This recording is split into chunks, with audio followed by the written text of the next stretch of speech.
રાધા, ઉતાવળ રાખ. જો મોડું થશે ને તો શેઠ આપણને બૂમો પાડશે.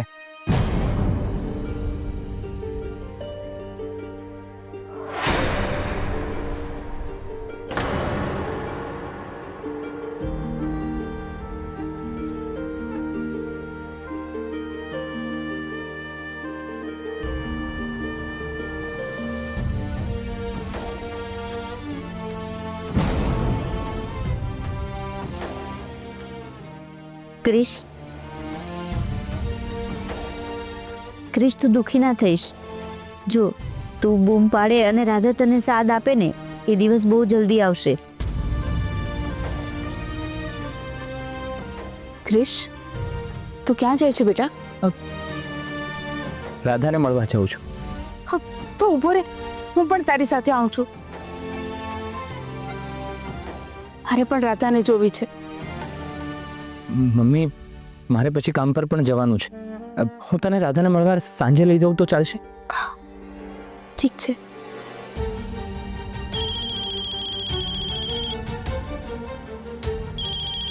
પપ્પાજીનો ફોન?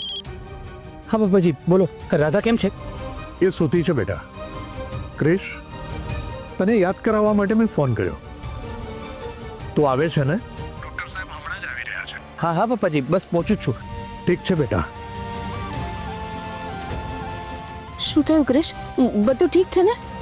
હા મમ્મી, એ તો ડૉક્ટર આવવાના છે ને એટલે પપ્પાજીએ મને ત્યાં બોલાવ્યો છે. ઠીક છે, તું જા, સંભાળીને જજે. હા, અને હા, જે પણ કંઈ વાત થાય એ પ્લીઝ મને કહેજે. હા મમ્મી, અને તું પણ તારું ધ્યાન રાખજે. હા બેટા.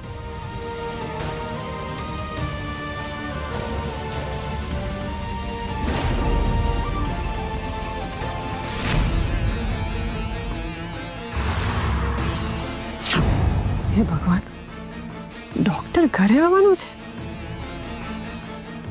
એ મને જોઈ લેશે ને તો પ્રોબ્લેમ થઈ જશે.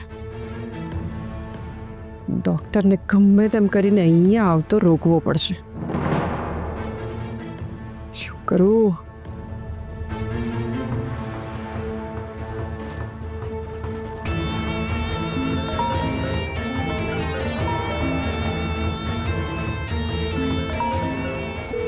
ફોનો પાડ, ફોનો પાડ.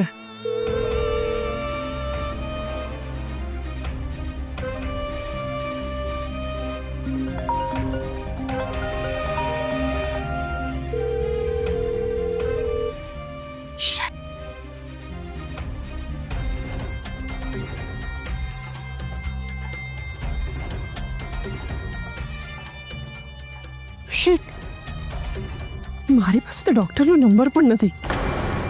હવે શું કરું? ડોક્ટર ગમે ત્યારે અહીં આવી જશે.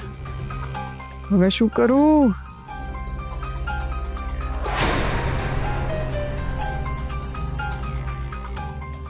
એક કામ કરું છું.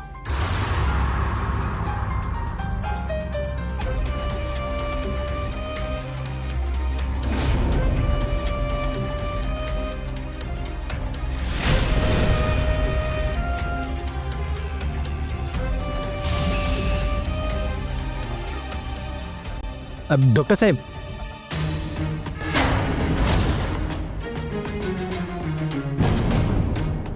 શિટ, આ ક્રિષ્ના અત્યારે જવાનું હતું. થોડોક મોડો આવ્યો, તને શું બગાડવાનું હતું? હવે શું કરું?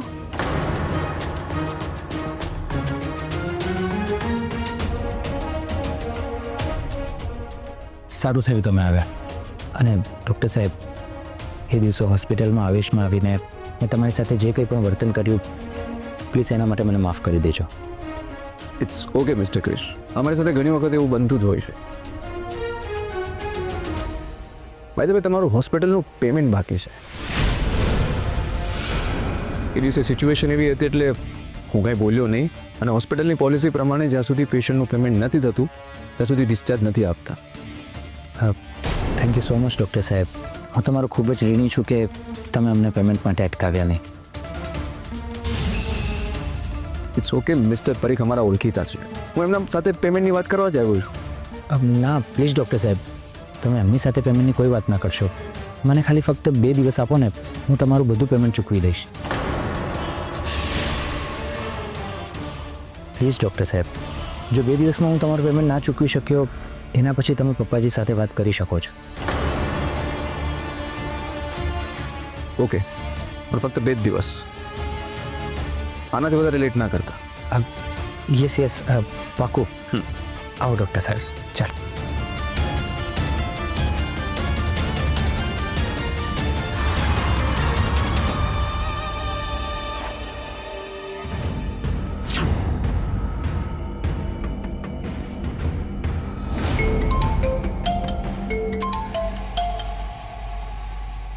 હા બોલો મમ્મી, શું કામ હતું? મિલી, તું ફટાફટ પેલા ડૉક્ટરનો નંબર શોધી કાઢ. એ ડૉક્ટર અહીં આવી પહોંચ્યો છે. વોટ? પણ કેમ? અરે એને આરપીએ બોલાવ્યો છે. જો, તારે એક કામ કરવાનું છે.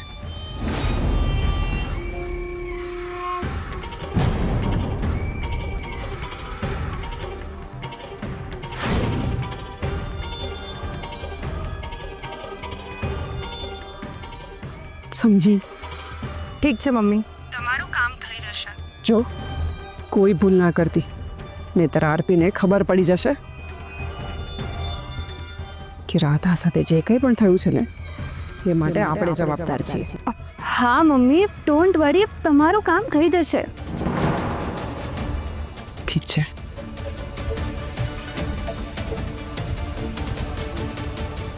મીતા આવજો.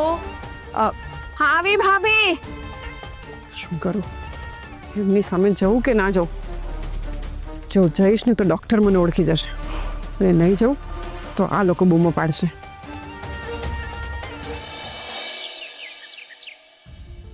જો રાજેશભાઈ, રાજાને જે આ તકલીફ હતી એ વાતની જાણ જો આપણને પહેલાં કરી હોત તો કદાચ આજે આ સિચ્યુએશન ના આવ્યું.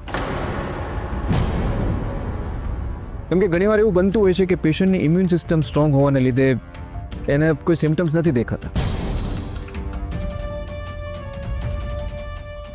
પણ જ્યારે અચાનક વધવા લાગે છે ત્યારે ખબર પડે છે કે એમને તકલીફ થવા લાગી છે. એવું નથી ડૉક્ટર સાહેબ. જ્યારે રાધા ભાનમાં હતી ત્યારે મારી એની સાથે વાત થઈ હતી. ત્યારે મેં એને પૂછ્યું પણ હતું કે પહેલાં તને આવું ક્યારે થયું છે. ત્યારે એણે મને કહ્યું પણ હતું કે એની સાથે 2-3 વાર આવું થયું હતું.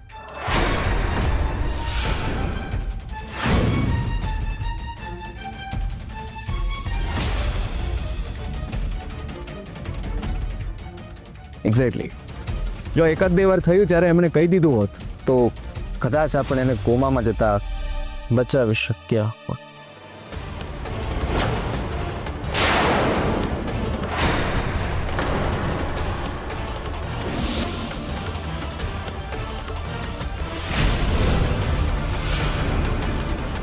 આ તો મારો છોકરો છે.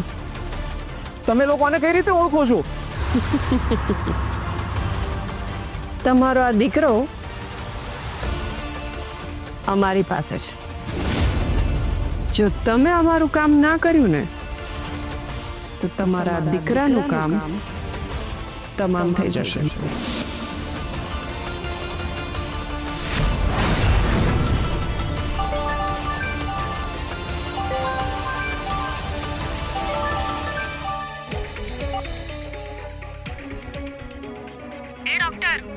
કાન ખોલીને સાંભળી લે. તું તારું મોઢું બંધ રાખજે, નહીં તો તારે તારા દીકરાની લાશ જોવી પડશે. યાદ રાખજે.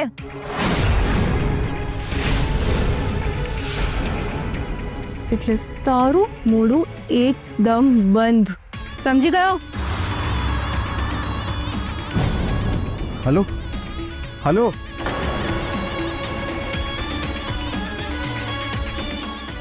શું થયું ડૉક્ટર સાહેબ? તમે તો એવી રીતે ડરી ગયા જાણે તમને કોઈ ધમકી ના આપી હોય.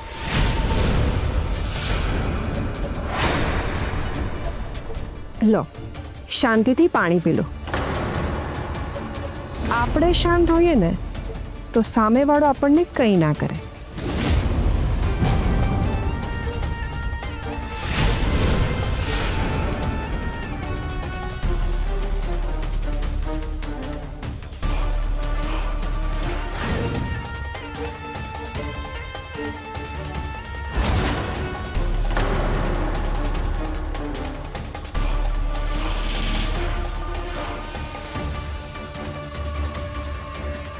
પી લો.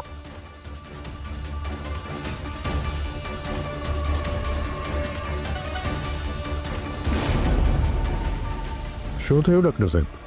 આટલા ટેન્શનમાં કેમ લાગો છો? કંઈ નહીં. Doctor are you all right? હા, બધું ફાઇન છે, પણ તમે મને કીધું નહીં કે મને શું કામ બોલાવ્યો છે? ડૉક્ટર સાહેબ, રાધા જો નોર્મલ પેશન્ટની જેમ હોત તો એને દવા આપી હોત.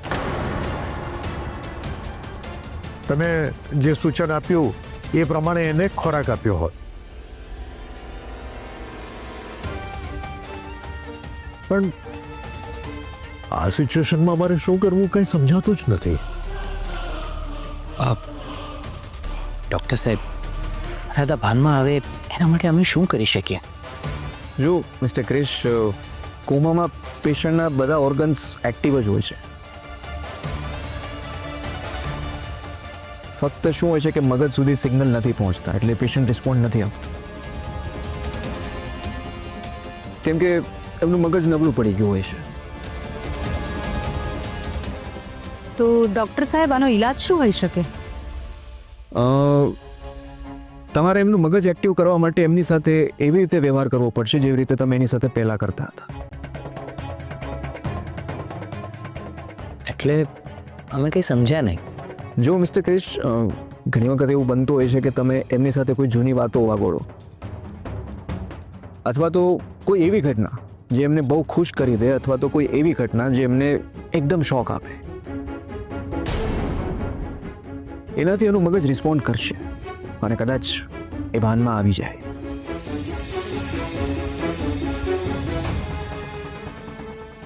ડૉક્ટર સાહેબ, થેન્ક યુ સો મચ. તમે અમને જે રીતે ગાઈડ કર્યા છે અમે રાધા સાથે એ રીતે જ વર્તીશું. મિસ્ટર પરીખ, મારે હોસ્પિટલ જવામાં મોડું થાય છે, હું નીકળું.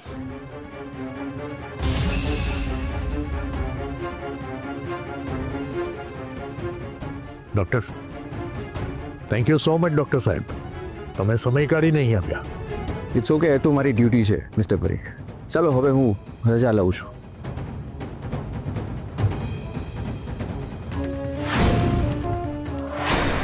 આવો ડૉક્ટર સાહેબ, હું તમને બહાર સુધી મૂકી દઉં. હા પપ્પાજી, મારે એક કામ છે એ પતાવીને હું આવું. હા, ઠીક છે બેટા. અરે ક્રિશ, તમે વર્ષાને રાધા વિશે જણાવ્યું? હા મમ્મીજી, શ્વરે વર્ષાબેનને કહી દીધું છે. ઠીક છે. હું જઉં છું. હા, સંભાળીને જજો. હા મમ્મીજી.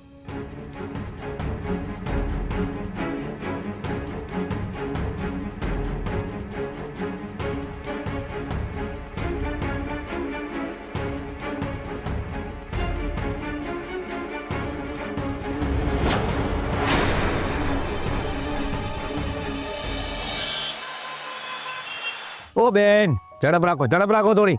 હા, બધા ઢીલા મળ્યા છે.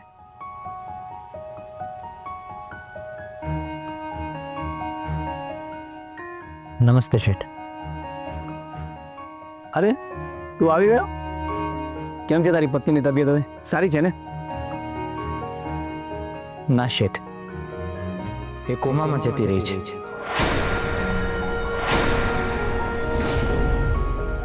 હે ભગવાન, આ શું થઈ ગયું? તો પછી હવે આખા ઘરની જવાબદારી તારા એકલા પર આવી ગઈ નહીં? હા શેઠ.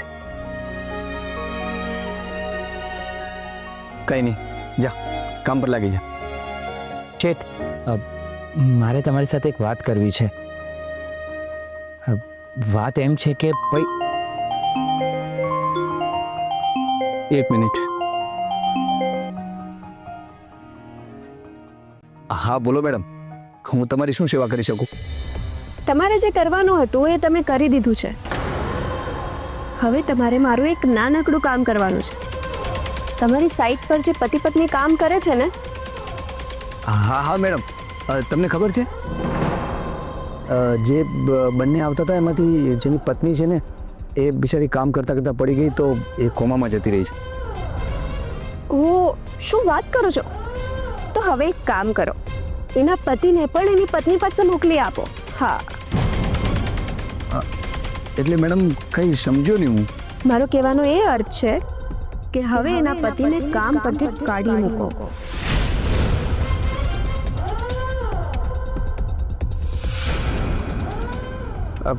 પણ મેડમ કેમ? એ બિચારા બહુ ગરીબ છે અને એની પત્ની હોસ્પિટલમાં જ. અત્યારે હું એને કામ પરથી ગાડી મૂકીશ તો એ ક્યાં જશે? એમનું કેમ થશે, કેમ ચાલશે? ઠીક છે તો રાખો એને કામ પર, પણ આપણી ડીલ કેન્સલ. મેડમ મારી વાત સાંભળો. આવું ના કરો તમે. મારી પાસે વધારે વાત કરવાનો સમય નથી. હવે તમારે નક્કી કરવાનું છે કે તમારે શું કરવું છે. એને નોકરીમાંથી કાઢવો છે કે પછી મારી સાથે ડીલ કરવી છે. ઠીક છે મેડમ, જેમ તમે કહેશો એમ કરીશ.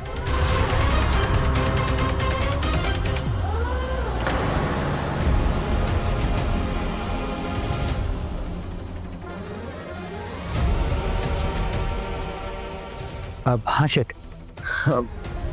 સોરી ભાઈ, હું તને નોકરી પર નહીં રાખી શકું.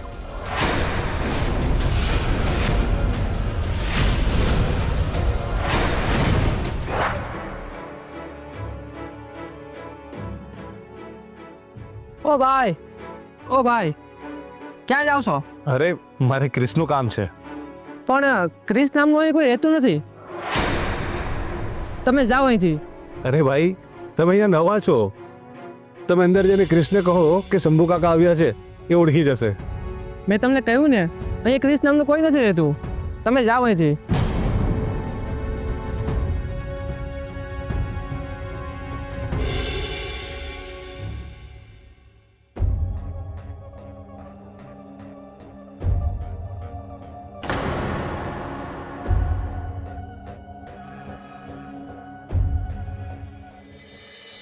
અરે વોચમેન ભાઈ, પેલા ભાઈને રોકો ને. હા મેડમ, એક મિનિટ.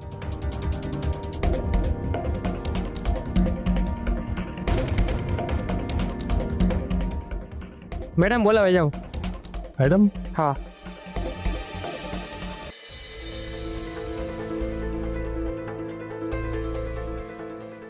અરે શંભુ કાકા. અરે વર્ષા, તું અહીંયા? હા શંભુ કાકા, તમે અહીંયા? હા. અરે બેટા, મારે ક્રિસને મળવું છે. ક્યાં છે? શંભુ કાકા, તમે જરા સાઈડમાં આવજો. તમે આવો, હું તમને વાત કહું.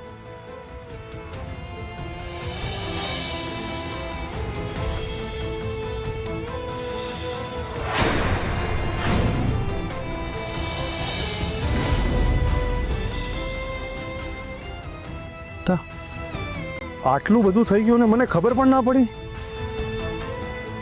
રાધાની આવી હાલત જોઈને ભગવાન જાણે ક્રિસ પર શું વીતતી હશે. મારે એને મળવું છે બેટા. ક્યાં મળશે મને? શંભુ કાકા, એ લોકો તો અમારા જૂના ઘરે રહે છે. તમે ત્યાં જાઓ, એ તમને ત્યાં જ મળશે. કઈ વાંધો નહીં, હું એને ત્યાં જઈને જ મળીશ.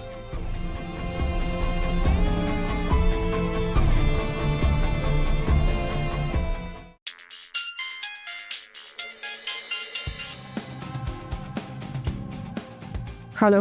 ગુડ મોર્નિંગ ફિયા. તારી સવાર હમણાં પડી લાગે છે. મેં તને સવારે ફોન કર્યો હતો, ત્યારે ફોન કેમ ના ઉપાડ્યો?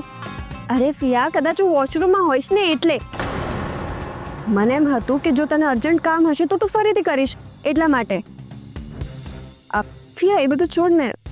મને એ વસ્તુ નથી સમજાતી કે હું વર્ષાને રાધાને મળવા જવા નથી દેતી, છતાં પણ વર્ષાને રાધા વિશે ખબર ક્યાંથી પડી? શૌર્ય પાસેથી. કારણ કે હમણાં જ ક્રિશે કહ્યું છે કે શૌર્યએ વર્ષાને જાણ કરી છે. એનો અર્થ એ છે કે વર્ષા અને શૌર્ય હજી પણ એકબીજાના કોન્ટેક્ટમાં છે. મારે આ વર્ષા પર નજર રાખવી પડશે. એ બધું છોડ. તે કોલ શું કામ કર્યો હતો? કંઈ કામ હતું? અરે ડૉક્ટર ઘરે આવ્યો હતો. શું? હા, શું બોલે છે તું? એ ઘરે શું કામ આવ્યો હતો? આરપીએ બોલાવ્યો હતો, પણ મેં મિલીને કહીને ડૉક્ટરનો નંબર શોધી કાઢ્યો. ડૉક્ટર મને જોઈને મોઢું ખોલે એ પહેલાં મેં મિલી પાસે ફોન કરાવીને ડૉક્ટરનું મોઢું જ બંધ કરાવી નાખ્યો. તો ઠીક છે ફિયા. ફિયા, મેં તને ખુશખબર આપવા માટે ફોન કર્યો હતો. પેલો ક્રિસ છે ને, એને મેં નોકરી પરથી કઢાવી મૂક્યો. હા, વેરી ગુડ. પણ ફિયા, હવે આપણે એક વાતનું ધ્યાન રાખવું પડશે એ ક્રિશને મજૂરી કે બીજું કોઈ પણ કામ મળવું ના જોઈએ. ઠીક છે, પણ ક્રિશને ખબર નથી પડી ને કે એને નોકરી પરથી તેજ કઢાવ્યો છે? અરે ના ફિયા ના, મેં પેલા કોન્ટ્રાક્ટરને કહ્યું છે કે જો મારું નામ વચ્ચે આવ્યું ને તો હું એની સાથે ડીલ કેન્સલ કરી નાખીશ. એ કોન્ટ્રાક્ટરમાં એટલી હિંમત તો નથી જ કે ક્રિશને નોકરી પર રાખીને એનું કરોડોનું નુકસાન કરાવે. હવે જોઈએ ફિયા એ ક્રિશ પૈસા ક્યાંથી લાવે છે.